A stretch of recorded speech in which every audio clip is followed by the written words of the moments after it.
آپ محمد کے بارے میں صلی اللہ علیہ وسلم کے بارے میں مختلف لوگوں کی پڑھ لیں. وہ کہتے ہیں کہ دوسروں کو تو کوئی کسی کو تو اشوک مل گیا تو بدھ مت چل پڑا, کسی کو کانسٹنٹائن مل گیا تو اس کا مذہب عیسائیت چل پڑا. کچھ مذاہب اور اس بنا پر آگے بڑھے ہیں کہ ایک بادشاہ کو اس مذہب میں ہو گیا, لیکن محمد تو ایک ایسے بدوی جگہ سے اٹھے اور کوئی مدد کرنے والا نہیں ہے, لیکن آپ صلی اللہ علیہ وسلم نے پوری دنیا کو چینج کر دیا. پورے مکہ کو جب فتح کیا, آپ اندازہ کریں کہ محمد صلی اللہ علیہ وسلم نے جب مکہ کو فتح کیا تو صرف 16 آدمی اس میں کام آئے تھے, 3 مسلمان اور 16 غیر مسلم, اور وہ بھی غلطی سے ہو گیا. اگر آپ صلی اللہ علیہ وسلم کو پتہ ہوتا تو وہ بھی نہ ہوتا. لیکن جب بغداد کو ہلاکو خان جو ہے چنگیز خان کے پوتے نے فتح کیا تو اس نے بغداد میں 16 لاکھ آدمیوں کو طے کیا تھا, 16 لاکھ آدمیوں کو قتل کر دیا تھا, خون کی ندیاں بہا دی تھی. لیکن ادھر آپ صلی اللہ علیہ وسلم نے مکہ فتح کیا تو صرف 16 آدمی کام آئے. آپ بتائیں 16 اور 16 لاکھ میں کوئی فرق ہے کہ نہیں؟ تو یہ اس دین کی, اسلام کی, کیونکہ اسلام تو نام ہی سلامتی کا ہے. ہم کہتے ہیں السلام علیکم, آپ پر سلامتی ہو, تو یہ نام ہی سلامتی کا ہے. دوسرے کو ہم سلامتی دیتے ہیں. اس میں ہر آدمی, خواہ وہ ہندو ہو, خواہ بدھ مت کا ہو, خواہ عیسائی ہو, خواہ پارسی ہو, یا کسی سکھ ہو, کسی مذہب سے تعلق رکھتا ہو, آپ دیکھتے ہیں کہ پاکستان میں اس کے حقوق سارے لوگوں کے برابر ہیں. سب کی جان, اسلام سب کی جان کی حفاظت دیتا ہے کہ کسی ایک جان کی اگر آپ نے لے لی, قرآن فرماتا ہے کہ اگر ایک جان کی اگر آپ نے لے لی, کسی ایک آدمی کو قتل کر دیا تو آپ سمجھیں کہ آپ نے ساری انسانیت کو قتل کر دیا, اور کسی ایک انسان کی جان بچا لی تو گویا آپ نے ساری انسانیت کی جان بچا لی. یہ ہے اسلام. اسلام ہر ایک کے لیے خوشخبری ہے.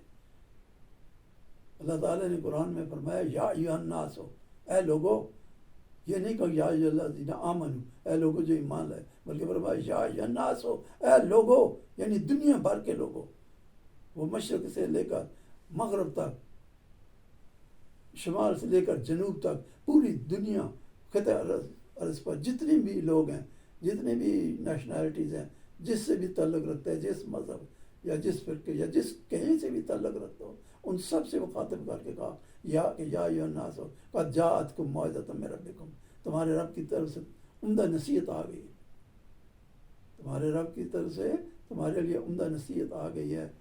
قد جاءت یا ایھا الناس قد جاءتکم موعظۃ حسنہ وہدی ورحمۃ للمؤمنین, اور ہدایت اور رحمت ہے ان لوگوں کے لیے جو ایمان لے آئے ہیں.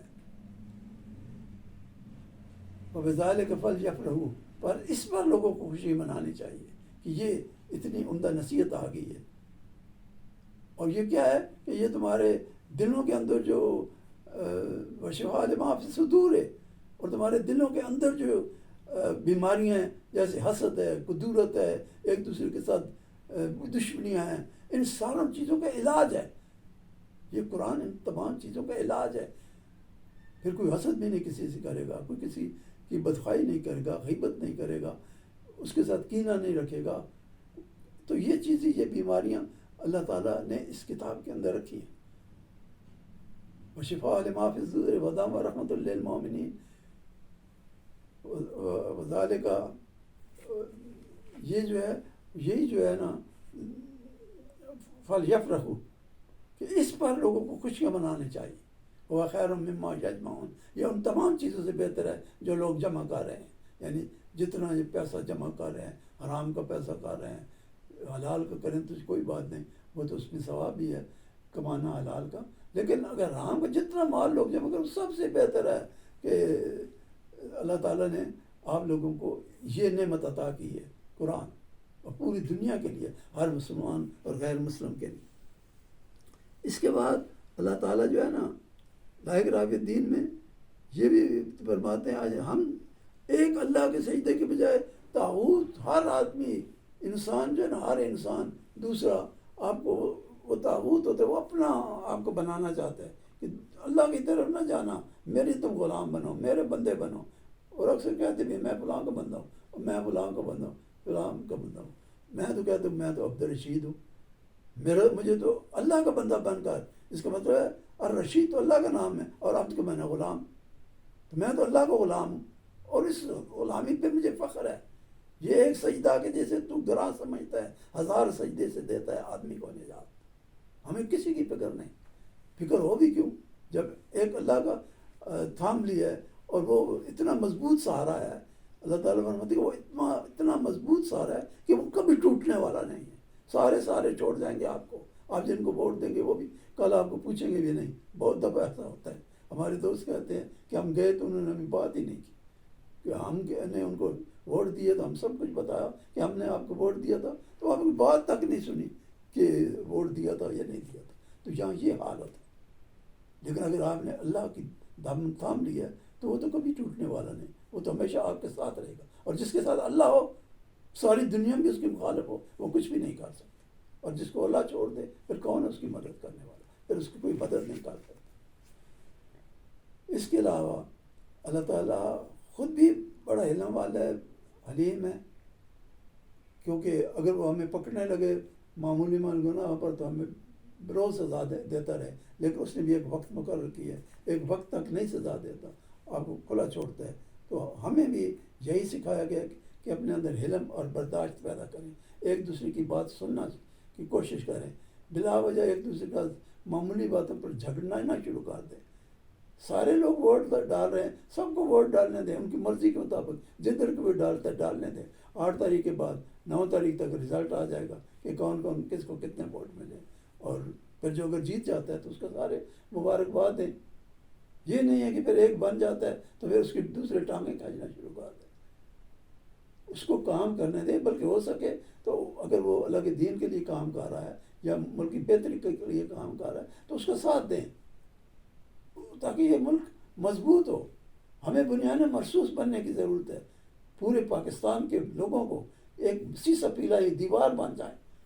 اور صرف یہی نہیں، ہمارے جو اس وقت معاملات ہیں، ہم وعدے تو بہت کر رہے ہیں، اور ان وعدوں کے بارے میں اللہ تعالیٰ پوچھے گا. یہ نہ سمجھیں کہ ہم وعدے کرتے جا رہے ہیں تو بس کل بھول جائیں گے.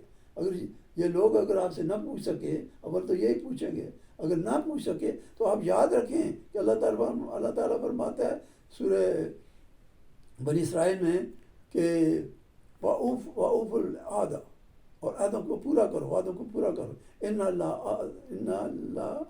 العہد کان عنہ مسئولا، کہ عہدوں کے بارے میں پوچھا جائے گا. یعنی آج نہیں تو قیامت کے دن اللہ تعالیٰ نے آپ سے پوچھنا ہے کہ آپ نے جو عہد کیے تھے، جو وعدے لوگوں سے کیے تھے، کہ آپ نے پورے بھی کیے تھے یا صرف زبانی باتیں کرتے رہے کہ یہ کر دیں گے اور وہ کر دیں گے. لیکن جو مسائل پاکستان کے ہیں وہ تو کہیں زیادہ ہیں.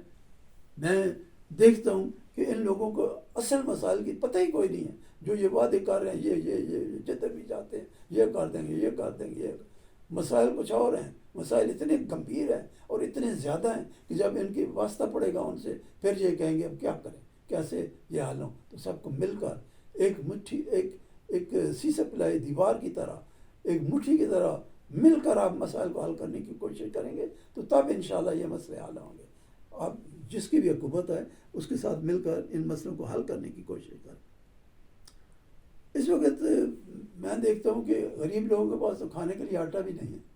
بہت سارے لوگ ایسے ہیں جو اگلے دن میں نے خبر سنی تھی کہ ایک آدمی نے پہلے بچوں کو زہر دی اور پھر خود زہر لی تو سارا فیملی ختم ہو.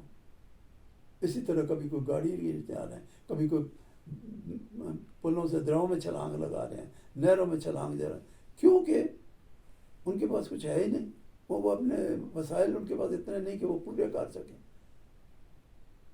تو اس کے لیے پہلے بھی ایک آٹا اسکیم ہوتی تھی جو ہم کرتے تھے. جب میں کراچی میں ایئرپورٹ پہ ناظم تھا تو ہم سب کیا کرتے تھے کہ تمام کے تمام کارکنوں کو یہ کہا ہوا تھا کہ اپنے اپنے گھروں میں جب بھی آپ آٹا اکٹھا گوندنے کے لیے نکالیں، ایک برتن الگ رکھیں، ایک مٹھی نکال کر اس میں ڈال دیں.